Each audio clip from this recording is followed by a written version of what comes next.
주의 사랑에 매여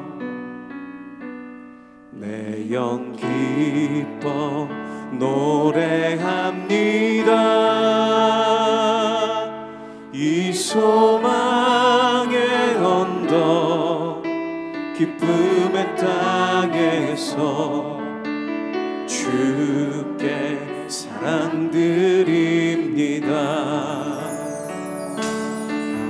오직 주의 임재 안에 갇혀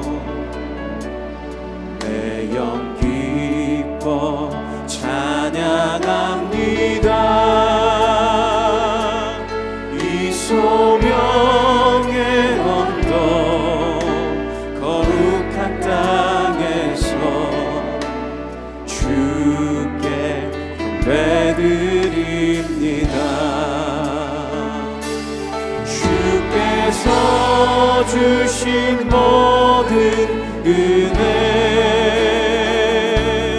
나는 말할 수 없네. 내 영혼 즐거이 주 따르렵니다. 주께 감사드립니다.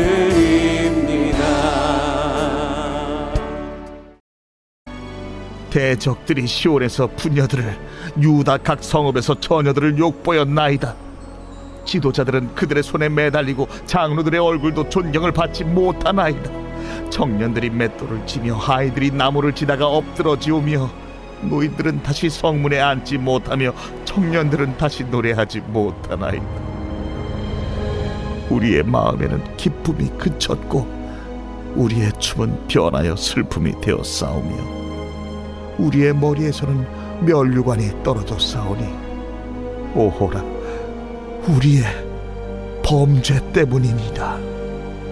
이러므로 우리의 마음이 피곤하고 이러므로 우리 눈들이 어두우며 시온산이 황폐하여 여호가 그 안에서 노나이다.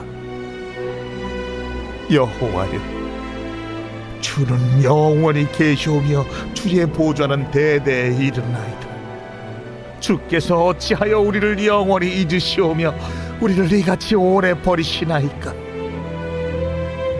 여호와여, 우리를 주께로 돌이키소서. 그리하시면 우리가 주께로 돌아가겠사오니 우리의 날들을 다시 새롭게 하사 옛적 같게 하옵소서. 주께서 우리를 아주 버리셨사오며 우리에게 진노하심이 참으로 크시니이다.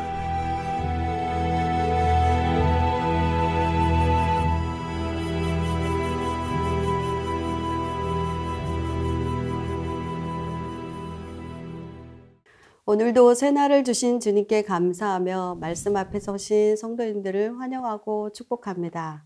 오늘 말씀의 제목은 다시 새롭게입니다. 우리가 시편을 보면 시편의 3분의 1이 비탄이며 탄식의 시입니다. 한마디로 하나님께 올려드리는 불평의 목소리들입니다. 그럼 왜 탄식합니까? 지금의 형편이 너무 힘들기 때문입니다. 백석신대원 구약학 교수인 류호준 교수는 우리의 삶의 패턴은 세 단계로 구성되어 있다고 했습니다. 첫째, 평온의 단계, 두 번째는 위기의 단계, 세 번째가 확신의 단계로 보았습니다. 첫째, 평온의 단계, 이는 일상이 행복하고 평온한 상태, 즉 이보다 더 좋을 수 없는 순간입니다. 그러다가 두 번째 위기의 단계가 옵니다.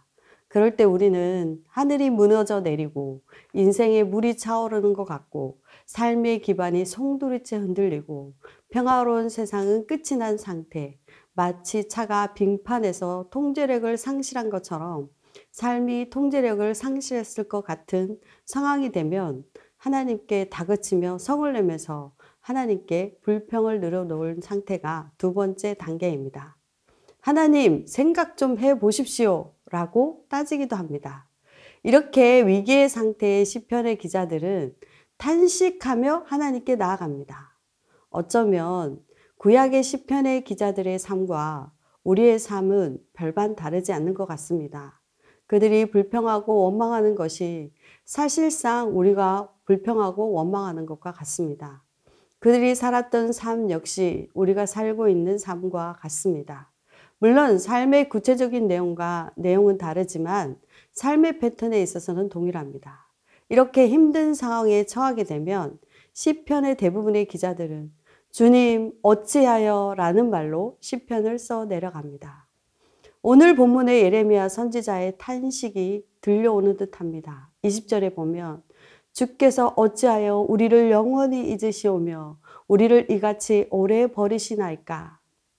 예레미야 선지자는 죄악으로 달려가는 이스라엘 백성들에게 수없이 하나님의 말씀을 예언했습니다. 너희는 애굽을 의지하지 말고 하나님의 말씀을 들으라. 그러나 그들은 6절에 보면 우리가 애굽 사람과 아수르 사람과 악수하고, 악수는 그들을 의지하고 조공을 바치고 그들을 섬겼다라고 볼 수 있습니다. 예레미야는 결국 바벨론에 의해 남유다가 멸망하는 것을 보면서 가슴을 치며 눈물을 흘며 슬픔의 노래를 부르고 있으며 무너진 예루살렘 성전의 영적인 황폐함을 보며 애도하면서 하나님께 기도하는 장면이 예레미야가 5장이라 할 수 있습니다. 예레미야는 1절에 기억하소서라고 얘기하면서 1절에 여호와여 우리가 당한 것을 기억하시고, 예레미야 선지자는 현재의 예루살렘과 이스라엘 백성들을 기억해달라고 호소합니다. 여기서 기억해달라고 하는 것은 잊고 있었던 일을 생각한다는 의미가 아니라 관심을 가지고 혹은 형편을 달라는 뜻입니다. 지금 이스라엘의 형편은 침략자들에 의해 모든 것이 무너졌습니다. 첫 번째는 가정이 무너졌습니다. 하나님이 기업으로 주신 땅이 모두 이방인들에게 손에 넘어갔고, 침략자들이 이 땅을 착취하는 과정에서 많은 아버지들이 죽었고, 이로 인해 가정마다 가장들이 죽어 온 세상이 고아들 천지가 되었고, 남편을 잃은 여자들은 과부로 전락했습니다. 가정은 고대 사회를 구성하는 가장 기본적인 요소입니다. 그런데 유다의 각 가정에 고아와 가부들 뿐이고 그들은 궁핍과 고난을 벗어날 수 없었습니다. 두 번째는 사회가 무너졌습니다.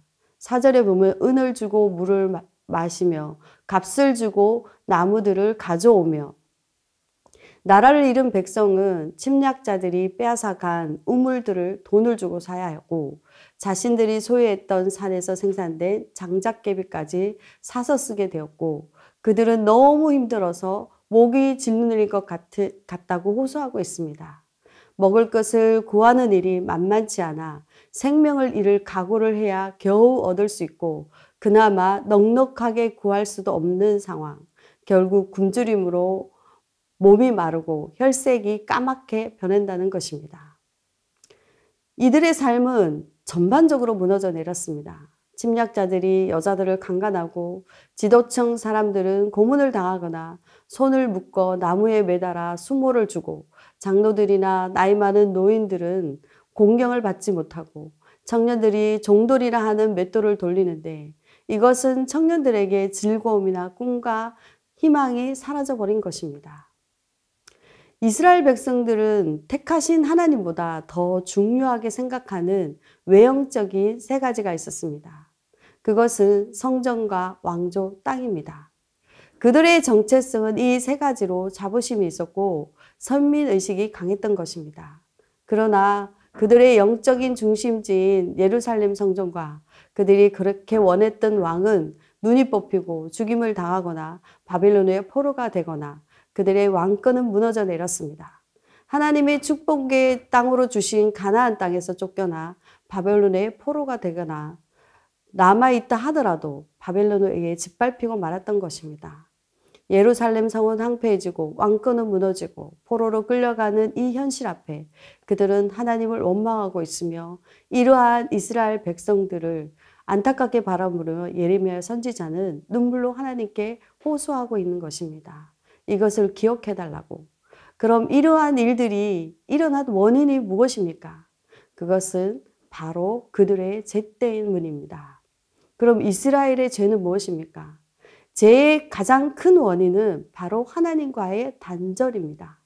이스라엘은 하나님보다 다른 것들을 의지하고 섬기는 우상 숭배의 죄를 지었던 것입니다. 하나님과의 관계가 연결되어 있을 때는 하나님만이 주시는 사랑과 평강으로 가득하여 기쁨을 누리게 되며 주님 앞에 춤을 추며 예배하게 됩니다. 그러나 죄로 인해 하나님과의 관계가 끊어진 그들에게 기쁨이 사라지고 춤을 추었던 그들은 온데간데 없고 슬픔만 남아있는 것입니다. 이 모든 것이 죄 때문인 것입니다. 머리에서 면류관이 떨어졌다고 합니다. 성경에서 면류관은 영광스러운 명예의 상징이기도 하고 축제를 상징하기도 합니다. 그러나 면류관이 이 땅에 떨어졌다는 것은 즉 이제 다윗의 왕조의 영광이 사라지고 끝이 났음을 의미하고 있는 것입니다.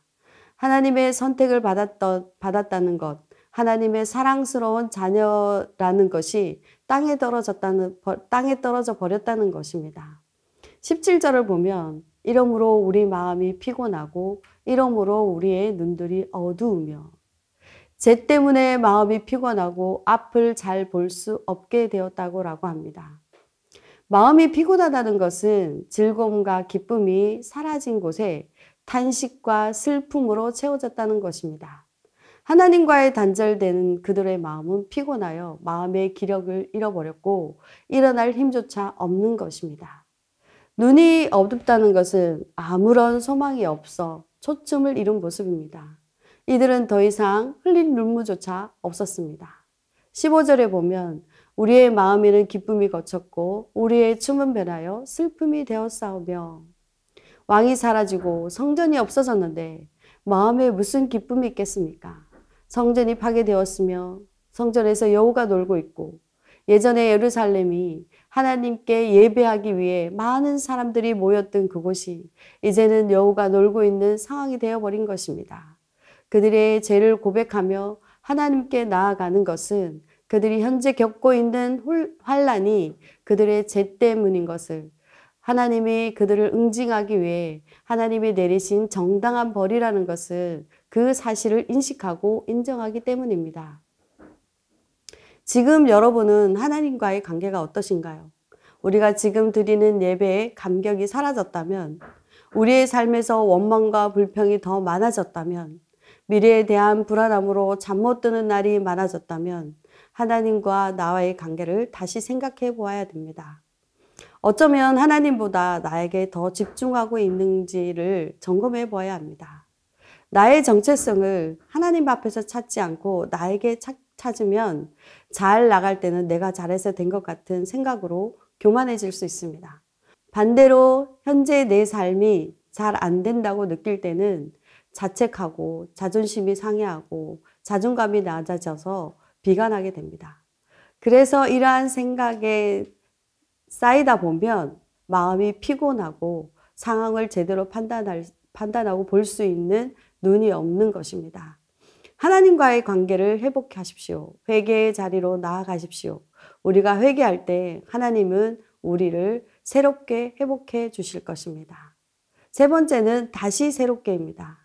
예레미야 선지자는 하나님께 돌아가기를 기도하고 영적인 것이 회복되기를 바라고 있습니다.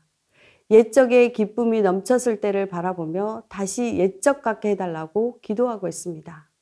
옛적 같으려면 반드시 하나님께 돌이켜야 합니다.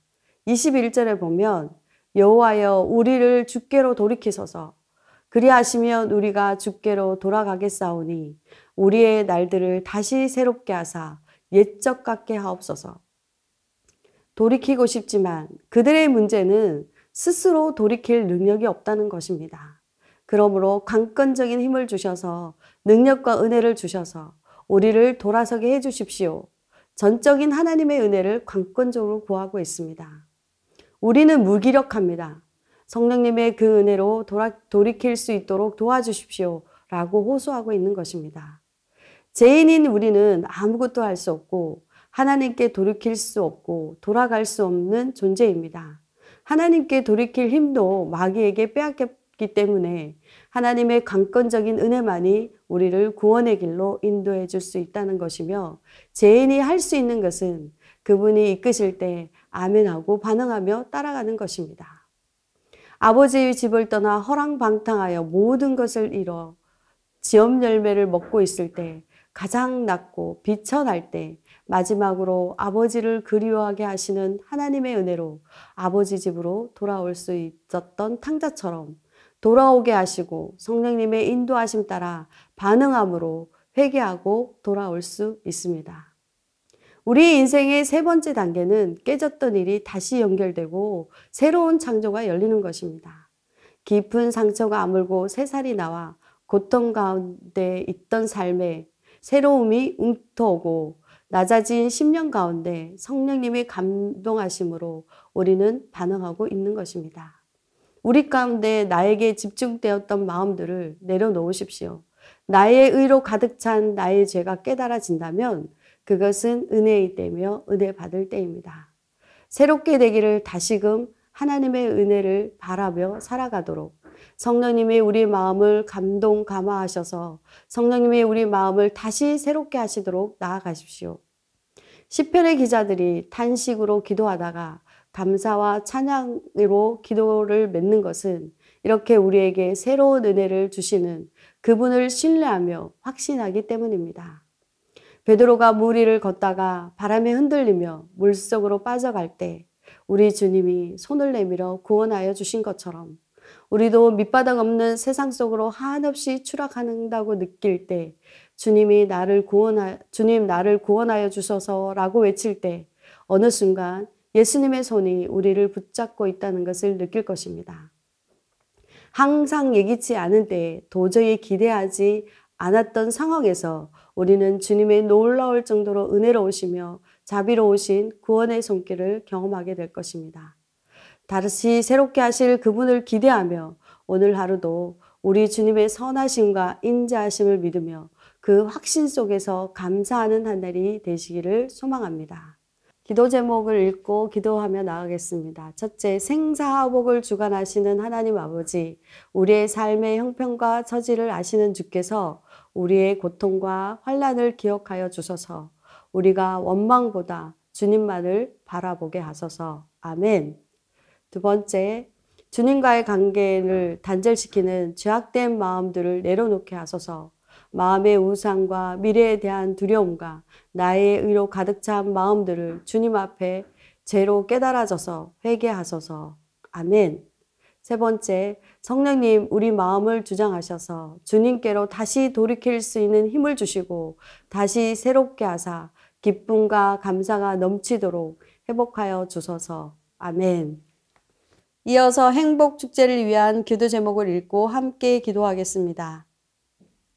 더사랑의 교회 모든 성도들이 한 영혼에 대한 긍휼한 마음을 주셔서 VIP를 품고 기도하게 하시고 성령님 VIP들의 마음을 만져주셔서 행복축제에 꼭 참석하여 예수 믿고 구원받게 하소서. 아멘. 행복축제를 준비하는 모든 과정에 하나님이 세밀하게 간섭하셔서 어떠한 갈등이나 어려움 없이 잘 준비되게 하시며 하나님이 기뻐하시는 행복축제가 되게 하소서. 아멘. 게스트 추상미 배우의 간증과 이진아 가수 찬양을 통해 마음 문이 열리게 하시고 이인호 목사님과 고노 목사님이 전해시는 복음의 메시지를 통해 VIP들이 은혜 받게 하소서. 아멘.